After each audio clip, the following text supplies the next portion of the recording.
First Lieutenant Maria Rodriguez adjusted her grip on the AT-4 rocket launcher, feeling the weight of every eye in the 82nd Airborne Division training facility focused on her. The desert sun beat down mercilessly on the Nevada proving grounds, creating heat mirages that danced across the vast expanse of sand and scrub brush.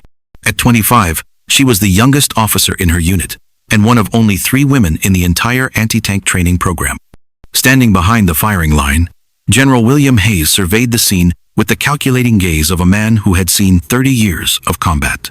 The grizzled veteran had earned his stars in Iraq and Afghanistan, where precision fire and split-second decisions meant the difference between life and death for American soldiers. He had personally requested to observe this particular training exercise after hearing rumors about Lieutenant Rodriguez's exceptional marksmanship skills. "Gentlemen and lady," the general began, his gravelly voice carrying across the firing range, "today's exercise is simple in concept but demanding in execution. You see that M1A2 Abrams tank hulk positioned at the 800-meter mark?"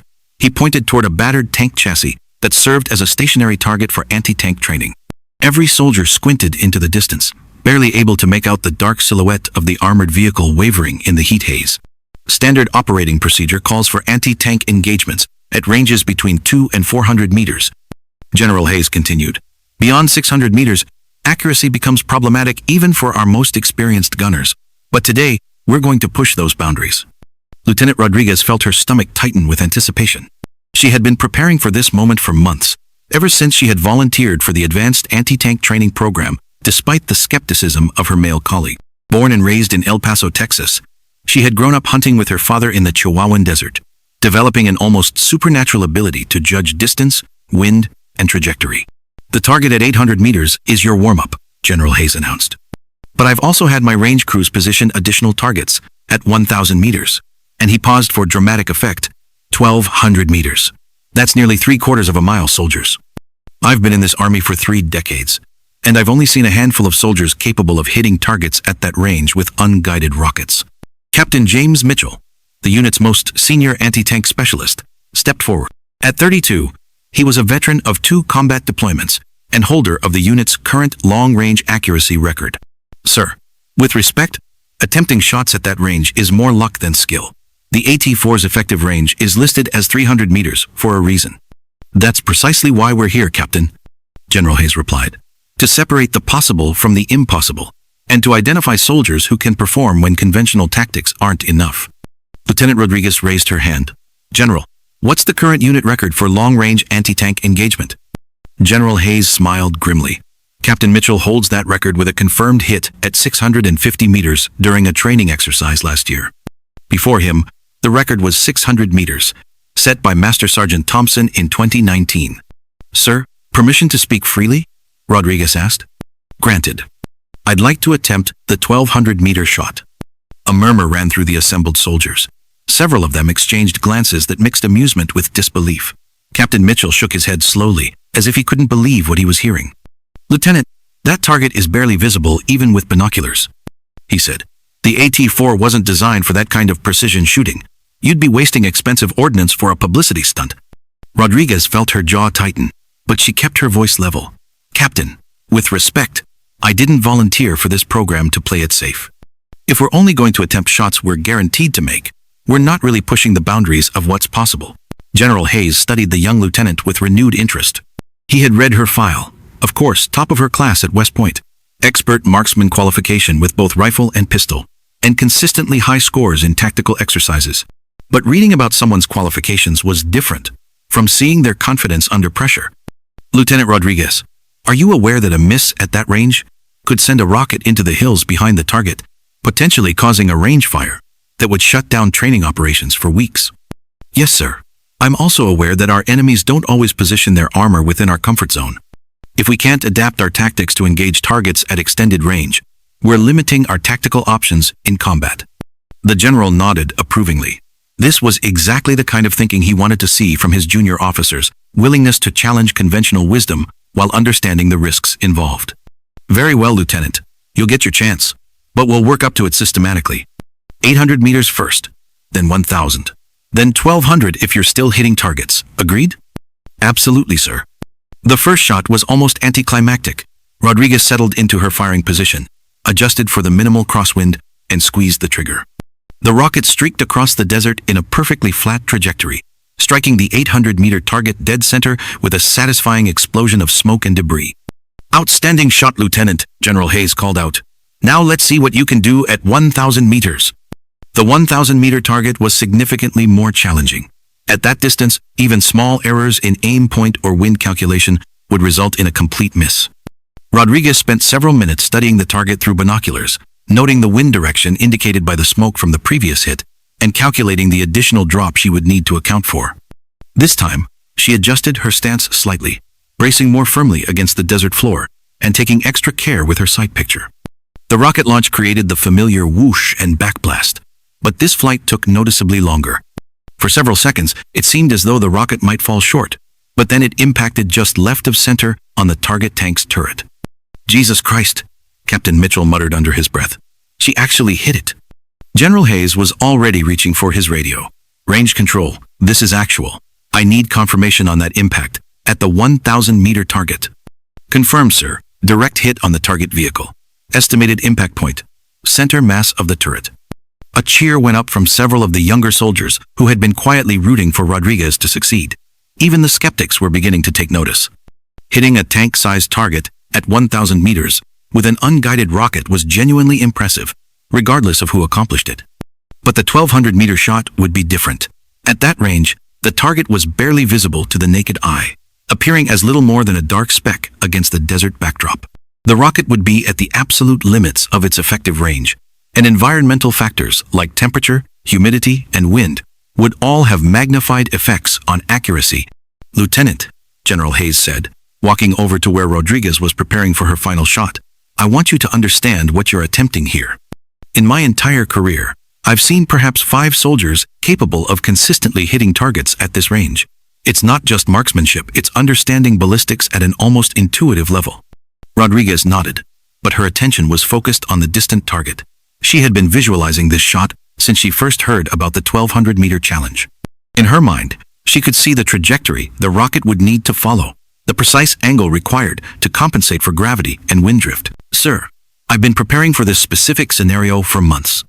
I've studied the ballistics tables, calculated trajectory curves for different environmental conditions, and practiced range estimation until I can judge distances to within 10 meters by eye alone."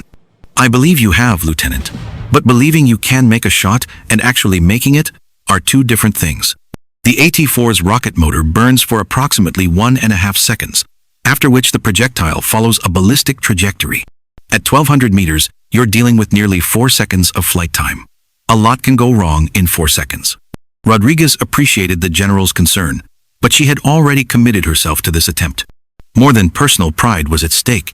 She was representing every female soldier who had ever been told that certain military specialties were beyond their capabilities. "General, I understand the challenges, but I also understand that warfare is evolving. Our enemies are using longer-range weapons and positioning their assets to take advantage of what they perceive as limitations in our engagement capabilities. If we can extend our effective range even slightly, it provides significant tactical advantages." General Hayes stepped back and gestured toward the firing line. "Then show me what you can do, Lieutenant."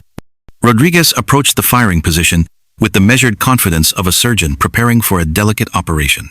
She settled into her prone position, adjusting her body alignment until the rocket launcher felt like a natural extension of her arms and shoulders. Through the launcher's optical sight, the target appeared impossibly small and distant. The key to extreme range shooting, she had learned, was patience and systematic preparation. First, she studied the environmental conditions, noting the direction and strength of the wind based on dust patterns and the behavior of the range flags. The temperature was 104 degrees Fahrenheit, which would affect the rocket's performance in predictable ways. Next, she confirmed her range estimation using the site's built-in ranging system, cross-referencing it with her own visual assessment. 1,200 meters exactly, the target was positioned at maximum range for the exercise. Finally, she calculated her holdover. At this distance, she would need to aim approximately 15 feet above the target to compensate for the rocket's ballistic drop. It was more art than science, requiring her to estimate a point in empty sky that would put the rocket on target. "Whenever you're ready, Lieutenant," General Hayes called out. Rodriguez took a deep breath and settled into her final aim point. The crosshairs were centered on a point well above the barely visible target, compensating for trajectory drop and a slight crosswind from the east. Her finger found the trigger, and she began the smooth, steady squeeze that would launch the rocket. The launch was perfect, a clean release with minimal disturbance to her aim point. The rocket streaked across the desert in a high arc, clearly visible against the blue sky for the first 2 seconds before the motor burned out, and it transitioned to ballistic flight. For what seemed like an eternity, the rocket continued its flight toward the distant target. Rodriguez kept her sight picture, tracking the projectile's path and making mental notes for future reference. At this range, there was no way to correct for errors. Once the rocket was launched, success or failure had been determined the moment she squeezed the trigger. The impact came as a bright flash, followed by a cloud of smoke and debris rising from the target area. For several seconds, nobody spoke, as they waited for confirmation from the range observers positioned near the 1,200-meter target. General Hayes keyed his radio. "Range control, this is actual. Report on the 1,200-meter target." The response came back immediately. "Sir, we have a direct hit. Repeat, direct hit on the target vehicle." The rocket impacted the center of the tank's hull, resulting in complete target destruction. The silence that followed was deafening. For a moment, even General Hayes seemed stunned by what he had just witnessed. Then, slowly, a smile spread across his weathered face. "Ladies and gentlemen," he announced to the assembled soldiers, "you have just witnessed something extraordinary. Lieutenant Rodriguez has not only set a new unit record, she has achieved something that most military experts would consider impossible with current technology." The cheers that erupted from the other soldiers were genuine and enthusiastic. Even Captain Mitchell approached Rodriguez with his hand extended in congratulation. "Lieutenant, I owe you an apology," he said. "That was the finest display of marksmanship I've ever witnessed. How did you develop that level of precision?" Rodriguez smiled as she safed the empty launcher and set it aside. "Captain, it wasn't just about the shooting. It was about understanding the weapon system well enough to push it beyond its supposed limitations. The AT-4 is capable of much more than we typically ask of it. We just need to understand how to unlock that potential." General Hayes approached the group, his expression thoughtful. "Lieutenant, what you've accomplished here today has significant implications beyond setting records. If we can train more soldiers to engage targets at extended range, it fundamentally changes our tactical capabilities." "That was exactly my thinking, sir. Modern battlefields are increasingly characterized by longer engagement ranges. If we limit ourselves to textbook parameters, we're giving the enemy an advantage." "I agree completely, which is why I'm making some immediate changes to our training program." General Hayes turned to address the entire group. "Effective immediately, Lieutenant Rodriguez will be serving as our advanced marksmanship instructor. She'll be developing new training protocols for extended range anti-tank engagements." The announcement generated another round of applause, but Rodriguez felt a mixture of pride and responsibility. She had achieved her goal of proving that exceptional performance was possible, but now she would need to figure out how to teach others to achieve similar results. Over the following weeks, Rodriguez threw herself into developing a comprehensive training program. She analyzed every aspect of her 1,200-meter shot, breaking down the components that contributed to success and identifying the skills that could be taught to other soldiers. The program she developed emphasized 3 core principles: environmental awareness, ballistic understanding, and mental preparation. Students learned to read wind conditions like meteorologists, calculate trajectory adjustments like engineers, and maintain focus under pressure like Olympic athletes. But perhaps most importantly, they learned to challenge conventional wisdom about what was possible. Rodriguez emphasized that military equipment was often capable of far more than official specifications suggested, but realizing that potential required dedication, study, and willingness to accept calculated risks. The first class of students to complete Rodriguez's program achieved remarkable results. The average successful engagement range increased from 400 meters to over 700 meters, and several students successfully hit targets at ranges exceeding 1,000 meters. General Hayes was so impressed with the program's success that he recommended Rodriguez for promotion to captain and arranged for her training methods to be evaluated by senior Army leadership. Within 6 months, elements of her curriculum were being incorporated into anti-tank training programs throughout the military. But for Rodriguez, the most satisfying moment came during a live-fire exercise 6 months after her record-setting shot. She was observing a new class of students when one of them, a young private who had initially struggled with basic marksmanship, successfully engaged a target at 1,100 meters. "Ma'am," the soldier said after confirming his hit, 6 months ago, I couldn't hit the broadside of a barn. How did you know I could do this? Rodriguez smiled, remembering her own doubts before that first 1,200-meter attempt. Private, I didn't know you could do it. But I knew it was possible, and I knew that with the right training and mindset, someone could figure out how. The only way to discover what's truly possible is to attempt what others consider impossible. As she watched the young soldier beam with pride at his achievement, Rodriguez reflected on how much had changed since that desert day, when she had stepped up to attempt what many considered an impossible shot. She had not only set a record, she had opened up new possibilities for an entire generation of soldiers. The 1,200-meter shot had lasted only 4 seconds from launch to impact, but its effects would influence military training and tactics for years to come.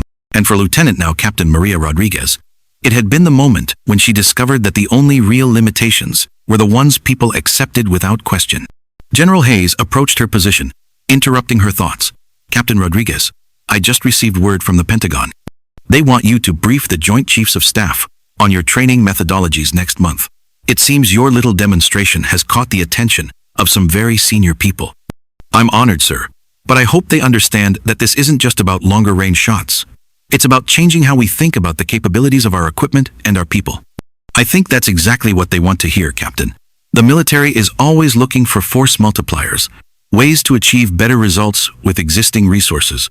What you've demonstrated is that sometimes the most important improvements come not from new technology, but from better understanding and utilization of what we already have. As the sun set over the Nevada desert, casting long shadows across the proving grounds, Rodriguez realized that her journey was just beginning. The 1,200-meter shot had been a single moment of triumph, but the real work lay in helping others discover their own potential for exceptional performance. In the distance, a new group of students was setting up for evening practice, their rocket launchers glinting in the fading light. Tomorrow, one of them might attempt something that others considered impossible. And if Rodriguez had anything to say about it, they would succeed.